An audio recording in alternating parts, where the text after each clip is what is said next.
حضرت خدیجہ تعالیٰ عنہ کے پاس 20 نوکر غلام ہوتے تھے. یہیں جب آقا کریم صلی اللہ علیہ وآلہ وسلم کے نکاح میں آئی تو تمام گھر کا کام آپ خود کرتی اور اپنا سارا مال آقا کے قدموں میں لا کے رکھ دیا کہ جب میں آپ کی ہوں تو میرا مال بھی آپ کا ہے.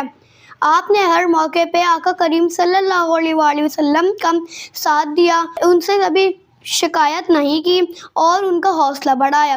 نبی کریم صلی اللہ علیہ وآلہ وسلم حضرت خدیجہ تعالیٰ عنہا کو سب سے بہتر اور افضل خاتون قرار کرتے ہیں. آپ آقا کریم صلی اللہ علیہ وآلہ وسلم کے ساتھ 25 سال تک نکاح میں رہیں، جو کہ تمام ازواج میں سب سے زیادہ وقت تھا. نبی کریم صلی اللہ علیہ وآلہ وسلم سے آپ کے 6 بچے ہوئے. جب حضرت خدیجہ تعالیٰ عنہا کی وفات کا وقت آیا اور آقا کریم صلی اللہ علیہ وآلہ وسلم تشریف لائے تو آپ رو پڑیں اور فرمایا، میں نبی کی بیوی ہوں مگر میں آپ کی خدمت کا حق ادا نہیں کر پائی، آپ مجھے معاف فرما دیجیے.